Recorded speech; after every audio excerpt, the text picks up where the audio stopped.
हाँ जी दोस्तों, अज आप गल करांगे स्क्रीनिंग इफैक्ट है जिन्होंने आप की कहते हैं इफैक्टिव न्यूक्लीयर चार्ज है जिन्होंने जैड इफैक्टिव भी कहते हैं। देखो विच है जैड मतलब पॉजिटिव चार्ज, पॉजिटिव प्रोटोन खिंचणगे किनू दो इलैक्ट्रॉन बाकी आसे पासे वाले तो आसे पासे इलैक्ट्रॉन की करेंगे रिपल्शन करेंगे कि टारगेट इलैक्ट्रॉन की तो रिपल्शन होगी by other electron on target electron होर इलैक्ट्रॉन रिपैल करेंगे किनू टारगेट इलैक्ट्रॉन नू। जैड इफैक्टिव किनू कहते हैं जैड, जैड की है nuclear charge minus sigma, sigma की है स्क्रीनिंग कॉन्सटेंट। जैड इफैक्टिव किनू कहते हैं जैड माइनस सिग्मा, जैड की है न्यूक्लीयर चार्ज भी, जैड न्यूक्लीयर चार्ज भी कितना खिंचदा माइनस सिग्मा की है रिपल्शन वाला स्क्रीनिंग कॉन्सटेंट। तो वैल्यू ऑफ जैड एन तो 0.35 0.85 कोई लोड़ नहीं, बस इस इन्ना दस रखो भी सिग्मा जिहड़ा सिग्मा की वैल्यू 0.35 पर इलैक्ट्रॉन, एन -1 वास्ते 0.85 है तो एन -2 3 वास्ते 1 है भी। ये ज़्यादा रिपैल करनगे, ये उदू घट करनगे, वो उदू घट करनगे भी। जिमें जिमें अंदर जाइए मैं रिपल्शन वधी जाऊगी। ठीक है, जिमें लीथियम आप लिखते हैं 1s2 2s1 तो 2s1 1 तो हो गया टारगेट इलैक्ट्रॉन तो आ दो किहड़े करनगे रिपैल। तो जी आप कैलकुलेट करना चाहिए तो 0.35 एन शैल ही है क्योंकि ये भी 1s है, ये भी 1s है तो n -1 वास्ते 0.85 होंगे तो 0.85 गुना 1.7 आ गया। ये लोड़ नहीं, बस तुम तो ओवरऑल ऑर्डर याद रखो भी पीरियड च किवें वधदा ते ग्रुप च किवें वधदा घटदा है। Z effective of magnesium load नहीं, variation in Z effective in period left to right in period Z effective increase by 0.35। J period च आपां जावांगे तो Z effective वधूगा, ठीक है ना। तो Z effective किहदे नाल वधूगा 0.35 एंड सिग्मा इनक्रीज बाय 0.35 तो Z effective इनक्रीज बाय 0.65। जे आप लैफ्ट टू राइट जावांगे तो न्यूक्लीयर चार्ज वधूगा, न्यूक्लीयर चार्ज 1 वधूगा तो रिपल्शन सिर्फ 0.35 वधू तो Z effective वधूगा। मतलब नियॉन जे एवें जावांगे lithium beryllium boron carbon nitrogen oxygen fluorine neon तो नियॉन सब तो ज़्यादा होगा कि Z effective. In group top to bottom in group Z effective is generally constant. Top तो बॉटम तक Z इफैक्टिव कॉन्सटेंट ही है। जिमें लिथियम का 1.3 है, सोडियम का 2.2 है, पोटाशियम का 2.2 है, रुबीडियम का 2.2 है, सीजियम का 2.2 है।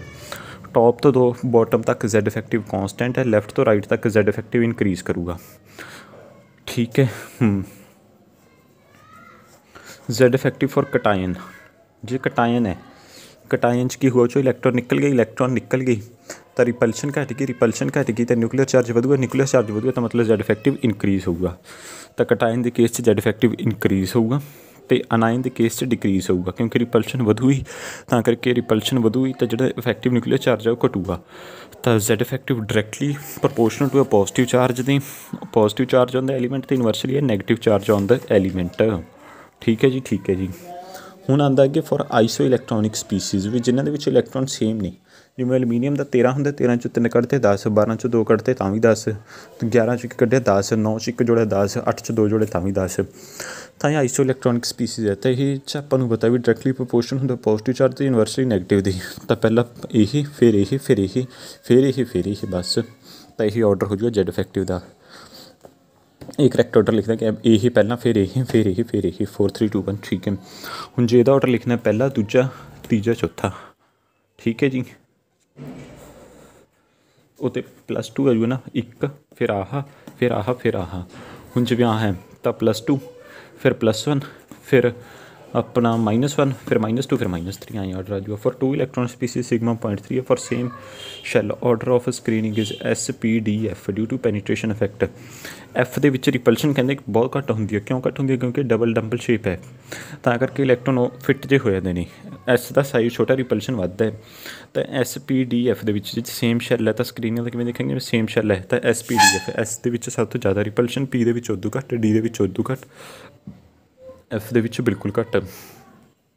जिमें कि कहना 2 इलैक्ट्रॉन स्पीसीज आ गए helium lithium +2 beryllium +2 lithium +1 beryllium +2।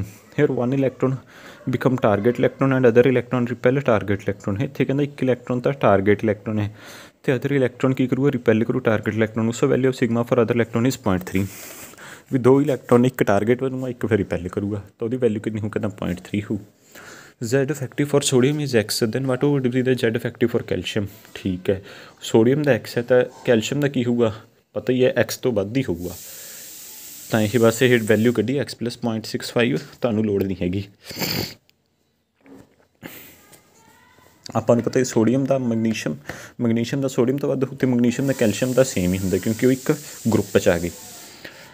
ਅੱਗੇ ਆਉਂਦਾ ਅਟੋਮਿਕ ਰੇਡੀਅਸ ਜਾਂ atomic size. Difficulties in measurement of atomic radius. ਕਹਿੰਦਾ ਅਟੋਮਿਕ ਰੇਡੀਅਸ ਨੂੰ ਮੇਜਰ ਕਰਨ 'ਚ ਡਿਫੀਕਲਟੀ ਕੀ ਨੇ? Isolation of atom is very difficult. ਵੀ ਆਈਟਮ ਨੂੰ ਆਈਸੋਲੇਟ ਕਰਨਾ ਔਖਾ ਹੈ।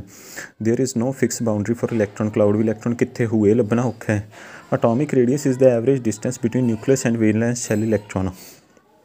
ਅਟੋਮਿਕ ਰੇਡੀਅਸ ਕੀ ਹੈ? ਐਵਰੇਜ ਡਿਸਟੈਂਸ ਹੈ ਬਿਟਵੀਨ ਨਿਊਕਲੀਅਸ ਅਤੇ ਵੈਲੈਂਸ ਸ਼ੈਲ ਇਲੈਕਟ੍ਰੋਨ ਦੇ ਵਿੱਚ। Types of atomic radius based on chemical bond. ਵੀ ਕਿੰਨੇ ਤਰ੍ਹਾਂ ਦੇ ਅਟੋਮਿਕ ਰੇਡੀਅਸ ਹੋ ਸਕਦੇ ਨੇ? Covalent bond, covalent radius, metallic radius, ionic radius, Van der Waal radius. ਜੇ ਤਾਂ ਸਿੰਗਲ ਬੌਂਡਡ ਕੋਵਲੈਂਟ ਹੈ, ਠੀਕ ਹੈ, ਤਾਂ ਹੋ ਗਿਆ covalent radius. Covalent radius is half of the internuclear distance between two single bonded atom. ਦੋ ਸਿੰਗਲ ਬੌਂਡ ਐਟਮ ਹੋਵੇ ਉਹਨਾਂ ਦੇ ਵਿੱਚ ਜਿਹੜਾ ਅੱਧ, ਦੋਨਾਂ ਦੇ ਵਿੱਚ ਜਿਹੜੀ ਦੂਰੀ ਉਹਦਾ ਅੱਧ ਕੋਵਲੈਂਟ ਰੇਡੀਅਸ ਹੋਊਗਾ। ਇਹ ਵਧੀਆ ਤਰੀਕਾ ਨਹੀਂ ਹੈ ਕਿਉਂਕਿ ਕੁਛ ਪਾਰਟ ਓਵਰਲੈਪ ਕਰ ਗਿਆ, ਪਰ ਰੇਡੀਅਸ ਦੇਖਣ ਲਈ ਇਹ ਤਰੀਕਾ ਠੀਕ ਹੈ। ਓਵਰਲੈਪ ਕਰਨ DAA ਦਾ ਕੁਛ ਹਿੱਸਾ ਘੱਟ ਜਾਵੇਗਾ। ਇਹਦੇ ਵਿੱਚ ਦੇਖੋ ਕੋਵਲੈਂਟ ਰੇਡੀਅਸ ਦੇ ਵਿੱਚ ਕਿ ਕੋਵਲੈਂਟ ਬੌਂਡ ਬਣੂ, ਮਤਲਬ ਥੋੜ੍ਹਾ ਹਿੱਸਾ ਓਵਰਲੈਪ ਕਰ ਜੂ, ਓਵਰਲੈਪ ਕਰਕੇ ਥੋੜ੍ਹਾ ਰੇਡੀਅਸ ਘਟੂਗਾ। ਪਰ ਠੀਕ ਹੈ ਵੀ ਇਹ ਤਾਂ ਹੁਣ ਆਪਾਂ ਨੂੰ ਪਤਾ ਵੀ ਡਿਫੀਕਲਟੀ ਆਉਂਦੀਆਂ ਹੀ ਨਹੀਂ। What is the covalent radius of chlorine if bond length of chlorine is 1.98। ਤੁਹਾਨੂੰ ਪਤਾ ਵੀ 0.98 ਉਹਦੀ ਹੈਗੀ ਹੈ ਤਾਂ 0.99 ਹੋ ਜੂਗਾ, ਉਹਦਾ ਬਸ ਅੱਧ ਕਰ ਦਿਓ ਜਿੰਨੀ ਵੀ ਦੋਨਾਂ ਦੇ ਵਿੱਚ ਦੂਰੀ ਹੈ। ਅੱਗੇ ਆਉਂਦਾ which of the following molecule used for measurement of covalent radius for carbon. ਆਪਾਂ ਨੂੰ ਪਤਾ ਕੀ ਦੇਖਣਾ? ਸਿੰਗਲ ਬੌਂਡਡ ਕਾਰਬਨ ਦੇ ਵਿੱਚ ਹੋਵੇ, ਸਿੰਗਲ ਬੌਂਡਡ ਹੋਵੇ। ਜਿਵੇਂ ਹੁਣ C2H2, C2H4, C2H6 ਇਹ ਤਾਂ ਹੋ ਜੂਗਾ ਅਲਕੀਨ, ਅਲਕੇਨ। ਇਹ 'ਚ ਸਾਰਾ ਸਿੰਗਲ ਬੌਂਡ ਹੋ ਜੂਗਾ, ਤਾਂ ਕਰਕੇ C2H6 ਆ ਗਿਆ। Which of the following molecule used for measurement of covalent radius for nitrogen.